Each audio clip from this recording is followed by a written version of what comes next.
جی علی بھائی next question ہے، اب میں رفع دین سے نماز پڑھتا ہوں، دوستوں سے لان تان مرتد اسلام سے خارج کے تانے ملتے ہیں، اور دیوبندی اہل حدیث میں اور یزیدیت سے ان کے پیچھے نماز پڑھنا کیسا ہے؟ نماز تو میرے بھائی ساروں کے پیچھے ہو جائے گی، میں نے پہلے بھی آپ کو بتایا۔ اب رہ گیا تانے، تو بھائی حسینی بنے، آپ سے کوئی جان تو نہیں مانگ رہا، لان تان نہیں کر رہا ہے، کتنا عرصہ کرے گا؟ مرتد کہہ رہے تو کتنا عرصہ مذاق کے طور پہ کر رہے ہیں نا، اگر آپ کے قریبی دوست مرتد کہہ رہے ہیں تو ظاہر ہے آپ ان کو مذاق میں ٹال دیں، اور اگر آپ کو واقعتاً کوئی مرتد کہہ رہا ہے تو آپ جا کے پولیس میں جا کے ایک اپلیکیشن دیں۔ یہ سارے مافیا مانگتے پھریں گے آپ سے۔ پاکستان کے قانون میں کسی کو مرتد کہنا، کسی کو قادیانی کہنا، کسی کو کافر کہنا، یہ بہت بڑا جرم ہے، اور سیدھا جیل جاتا ہے بندہ اس کے اوپر۔ ہمیں چونکہ قانون کا پتہ نہیں ہے، اس لیے ہم ان کے ہاتھوں اس طرح ہوتے رہتے ہیں۔ اور اگر آپ کے دوست یار ہیں تو آپ محبت سے سنیں اور ان کے پاس بیٹھیں، ان کو کہیں کہ بھی میں نے کیا کر دیا، ان کو بتائیں کہ میرے بھائی اگر چشتی رسول اللہ پڑھنے والے، پڑھوانے والے، کتابیں چھاپنے والے اگر مسلمان ہیں تو میں کہاں سے مرتد؟ میں تو چشتی رسول اللہ کو بھی کفر سمجھتا ہوں، اور آپ اس فرقے سے تعلق رکھتے ہیں جو یا چشتی رسول اللہ کی کتابوں کا ماننے والا ہے یا اشرف تھانوی رسول اللہ کا ماننے والا ہے۔ اور آج انشاءاللہ میری اس کے اوپر ایک تفصیلی ویڈیو آ رہی ہے، ان کی میں نے طبیعت صاف کر دی ہے اللہ کے فضل سے انشاءاللہ تعالی۔ وہ کوکم نورانی صاحب نے بھی کوئی کئی ویڈیو میں کشر ماجوب کا ذکر کیا، تو میں نے ساری غصہ خانہ عبارتوں کے حوالے سے کیا۔ اور آج کل ایک ویڈیو بڑی وائرل ہوئی بھی ہے کوکم نورانی صاحب کی، عمران خان صاحب سے متعلق، جس میں انہوں نے گڑے مردے اکاڑے ہیں، اور وہ جو پرانی باتیں کر کے ان کو ونریبل کر رہے تھے کہ یہ گستاخ ہے اور یہ وہ ہے، اسی لیے اس کی حکومت چلی گئی ہے۔ تو مجھے تو پھر موقع مل گیا، میں نے پھر اس حوالے سے ایک تفصیلی ویڈیو 50 منٹ کی ریکارڈ کروائی۔ فی البدی اللہ تعالیٰ نے جو میرے دماغ میں اس وقت ڈالا، شرح صدر مجھے کیا، یہ پبلک سیشن نمبر 40 ہوا تھا اس دفعہ ہمارا، اس میں نے شروع کے 50 منٹ اس پہ گفتگو کی۔ آج ہمارا اس کے اوپر کافی ٹائم لگا ہے، تب جا کے ویڈیو فائنل ہوئی ہے، انشاءاللہ تھوڑی دیر میں وہ پبلش ہو جائے گی، وہ دیکھیں، ان کی طبیعت صاف ہو جائے گی۔ جو بھی آپ کو ملے نا تو آپ وہ ذرا ایک دفعہ ویڈیو دیکھیں اور اس کے بعد وہ حوالے ان کے سامنے رکھیں، انشاءاللہ آپ کی شکل دیکھ کے بھی بھاگیں گے یہ لوگ۔ باقی رہ کے یہ دیوبند اور اہل حدیث یزیدی ہیں، تو بھائی ان کے باوجداد بھی یزیدی تھے، کوئی فرق نہیں پڑتا، اس سے نماز ہو جاتی ہے۔ مسند ابی یعلا میں موجود ہے کہ حضرت حسن و حسین بیٹھے ہوئے تھے مسجد نبوی میں، اور ممبر کے اوپر مروان تھا، اور وہ کہہ رہا تھا کہ اہل بیت ملعون ہے، اور وہ مسجد میں بیٹھے ہوئے یہ سن رہے تھے۔ حضرت حسین چونکہ ایکسٹروورٹ تھے تھوڑے، انہوں نے کہا ملعون تو اور تیرا باپ ہے جنہیں نبی اسلام نے مدینہ بدر کیا تھا، تو اہل بیت کو کہہ رہا ہے ملعون۔ لیکن نماز وہ مسجد میں ہی پڑھ رہے تھے، نمازیں ان کے پیچھے پڑھنی ہے۔ نماز میں کوئی بھی شخص یزید کو رحمۃ اللہ علیہ نہیں کہہ رہا ہوتا، نہ نماز کے اندر کوئی یا علی مدد کہہ رہا ہوتا ہے، سب توحید چل رہی ہوتی ہے، رسالت چل رہی ہوتی ہے، آخرت چل رہی ہوتی ہے، اس لیے نماز ہو جائے گی۔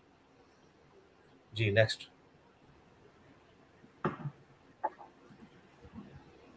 اچھا علی بھائی اگلا سوال ہے، پوچھتے ہیں کہ علی بھائی جب تراویح ثابت ہے کہ 8 رکعتیں ہیں تو 20 پڑھنا کیا یہ بدعت نہیں ہے، دین میں اضافہ نہیں ہے اور ثواب کے نام پہ؟ صرف 20 تک تو بات نہ کریں، 20 40 بھی ثابت ہے۔ اصل میں اصول یہ ہے کہ جو نفلی عبادت نبی علیہ السلام نے مشروع فرمائی ہے وہ تو 8 رکعت ہے، صحابہ کرام نے بھی 8 پڑھی، تابعین سے 20 رکعت بھی ثابت ہے۔ ہم اس سے بدعت کا لفظ نہیں بولتے، خلاف سنت ضرور کہتے ہیں۔ تابعین سے جب اس طرح کی کوئی چیزیں آتی ہیں نا، پھر ان کے بارے میں پھر ہم ذرا سینسٹیو نہیں ہوتے۔ جس طرح میں نے دیکھے تعویذ کے بارے میں بھی ایک دفعہ کہا تھا کہ آپ نے زیادہ سے زیادہ اسے کہنا ہے تو بدعت کہیں، تو ایک بندے کا کاؤنٹر کوشچن آ گیا، یہ کیا بات ہوئی جی؟ تو میں نے بتایا یار تابعین لکھتے رہے قرآن کے تعویذات، شرک تو پھر بھی نہیں، ظاہر ہے قرآن لکھنا تو شرک نہیں، اس کے اوپر میری ویڈیو آ چکی ہے۔ تو زیادہ سے زیادہ اگر کسی نے کہنا تو بدعت کہہ لیں، تو لیکن وہ زیادہ سے زیادہ ہے۔ اصل مقصد جو ہے وہ قرآن سننا ہے، اور عمومی عمل یہی 8 رکعت ہے، لیکن 20 اگر کو پڑھتا ہے تو بدعت والا فتویٰ لگانے کی ضرورت نہیں ہے۔ ائمہ اہل سنت سے 40 تک رکھتے پڑھنا بھی ثابت ہے۔ مقصد بیسیکلی ان کا اصل میں زیادہ رکھتے کیوں پڑھی گئی، اس کے پیچھے تھیم دیکھیں نا، چونکہ انہوں نے قرآن زیادہ پڑھنا ہوتا تھا، وہ تھوڑی رکعتوں میں تھک جایا کرتے تھے۔ ایون آپ کو الموطا امام مالک میں یہ بھی ملے گا کہ صحیح سند کے ساتھ تراویح والے چیپٹر میں، کہ جب امام 12 رکعتوں میں قرآن مکمل کرتا تھا، ہم 12 رکعتوں میں ہمیں پڑھاتا تھا قیام اللیل، تو ہم بڑا سکون محسوس کرتے تھے۔ حنفی تو اسے لے جاتے ہیں کہ اس 12 رکعتوں سے مراد جو ہے نا وہ کہتے ہیں کم از کم 12 تراویحیں ثابت ہوگی۔